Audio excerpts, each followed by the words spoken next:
भाई साहब, जब मैं 1994-95 में दिल्ली यूनिवर्सिटी का चुनाव लड़ी तो पूरे गांव में रुक्का पड़ गया कि वो जय भगवान की छोरी इलेक्शन में उठ रही है।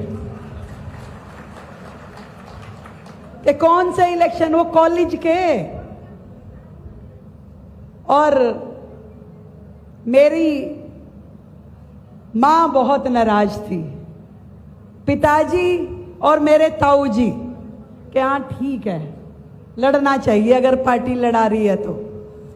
मां कहती थी बिगाड़ोगे तुम लड़की को, देख लेना जूते घिस जाएंगे, ब्याह कौन करेगा। और यूं बता दूं, फिर तुम देख लेना, इस तरीके का पूरा ऐसे ऐसे डायलॉग बोलती थी। आज ये जो मंच पे मेरी तारीफ कर रहे हैं, तुम्हें नहीं पता कितनी डांट खा के आगे बढ़ी।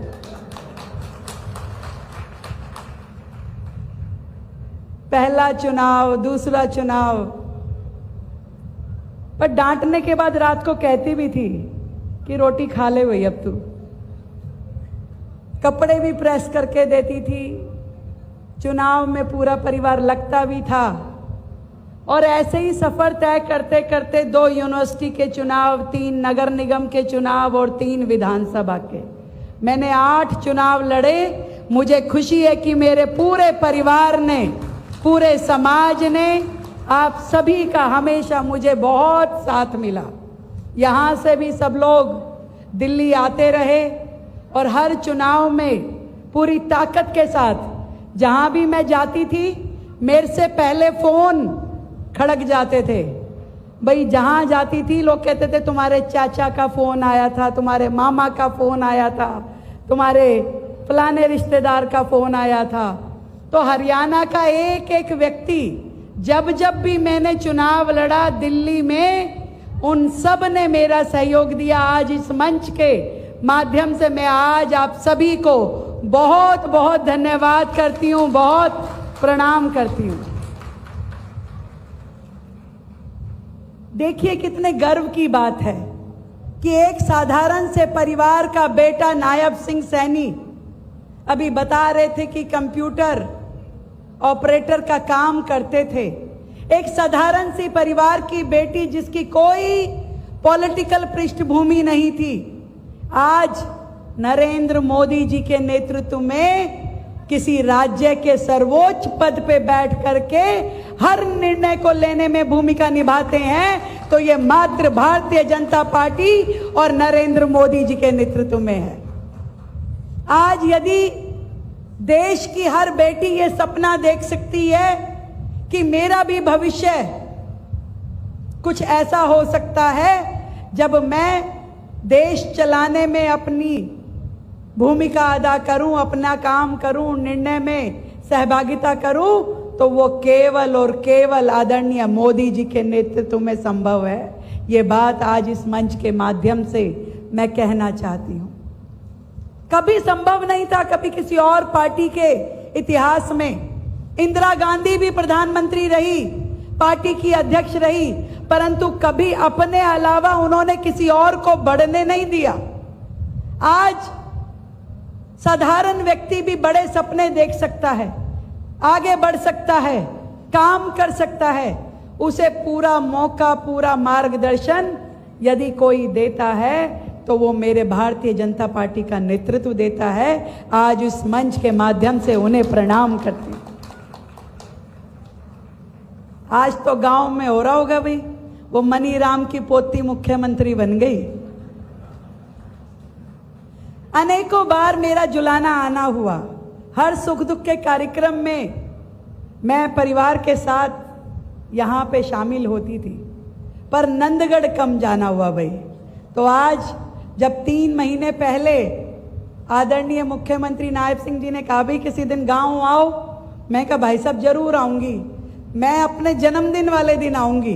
तो 3 महीने पहले ही नायब सिंह जी ने तय कर दिया था भाई तुम जन्मदिन वाले दिन हरियाणा आना और हम आपका पूरा का पूरा स्वागत करेंगे। सारे कार्यक्रम सरकार की ओर से होंगे। और ये भी कहा कि बस, मैं कहा भाई साहब कोई अच्छे 2-4 प्रोजेक्ट, कह रहे तुम्हें कहने की जरूरत नहीं है, हम अपने आप उस गांव को, उस भूमि को इतने सौगात देंगे कि तुम सोचने भी नहीं पाओगी। तो मैं आज इस मंच के माध्यम से अपने बड़े भाई नायब जी को, मुख्यमंत्री हरियाणा सरकार, उनकी पूरी कैबिनेट को धन्यवाद देती हूं, जिन्होंने मेरे गांव के लिए इतने सारे काम, इतने सारे प्रोजेक्ट आज यहां खड़े किए। सावन के महीने में परिवार के बीच में आकर के बेटियां वैसे ही बड़ी खुश होती हैं, उनकी तो पो बहार होती है। और सुबह से जब से आई हूं कुछ ना कुछ उपहार ही लिए जा रही हूं।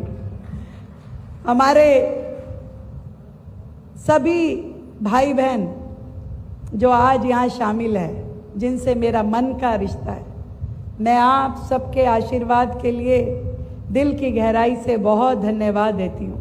और आज अग्रवाल समाज का ये कार्यक्रम, अग्रवाल भवन का ये उद्घाटन, मैं भी उनके दिखाए हुए रास्ते पे चल करके समाज का नाम रोशन कर सकूं, हमेशा उनके चरणों में मेरा यही वंदन रहेगा। मेरे यहाँ रहने से हमेशा समाज का नाम ऊपर हो, मेरे कर्मों में, मेरे वक्तव्य में हमेशा सच्चाई हो, दृढ़ता हो, ये मैं आज महाराजा अग्रसेन जी के चरणों में अपना प्रणाम करते हुए प्रार्थना करना चाहती हूँ। एक चिट्ठी अग्रवाल समाज ने मेरे हाथ में दी कि भी बहन जी ये चीज हम चाहते हैं। मेरे कहने से पहले ही भाई साहब ने सारी बातें मान ली, बताओ और क्या चाहिए। तो आदरणीय मुख्यमंत्री जी के लिए जोरदार तालियां बजाएं, जिन्होंने 31 लाख रुपए की सौगात हमारे इस गौशाला को और अग्रसेन भवन को दी। तो भाई आपकी तो पहले ही सारे इतनी सुन रहे हैं, मुख्यमंत्री जी तो कहने से पहले ही सुनते जा रहे, मेरी अप्रोच की तो जरूरत ही नहीं है। तो मुझे बड़ी खुशी है। और ये भी कहना चाहती हूँ कि हरियाणा और दिल्ली और हरियाणा विकसित भारत की यात्रा में दोनों राज्यों की एक बहुत महत्वपूर्ण भूमिका है। और जो जिम्मेदारी आदरणीय नरेंद्र मोदी जी ने हमारी लगाई है, मिलकर के हम इस जिम्मेवारी का निर्वहन करेंगे और क्षेत्र की जनता की सेवा करते हुए 24/7 ऐसे ही हंसते मुस्कुराते हुए काम करेंगे। ये विश्वास मैं आज हरियाणा की जनता को और दिल्ली की जनता को दिलाना चाहती हूँ कि ये भाई बहन की जोड़ी पूरे के पूरे, उस दिन एक बात कही थी भाई साहब मैंने कि धुआं सा उठा देंगे। हमारे दिल्ली वाले कहते हैं धुआं मत उठाओ, पॉल्यूशन होता है। पॉल्यूशन वाला धुआं नहीं, काम वाला धुआं जो मोदी जी कहते हैं। तो आज मिलकर के फिर से अपने जन्मदिन के उपलक्ष्य में, जब आपका ढेर सारा आशीर्वाद और प्यार मुझे मिल रहा है, आपकी शुभकामनाएं, दिल्ली मेरी कर्म भूमि है और हरियाणा मेरी जन्म भूमि है। तो अपनी जन्म भूमि के लिए, अपनी कर्म भूमि के लिए जितना कर लूं उतना कम है। बस ईश्वर से यही प्रार्थना करती हूं। बहुत बहुत धन्यवाद।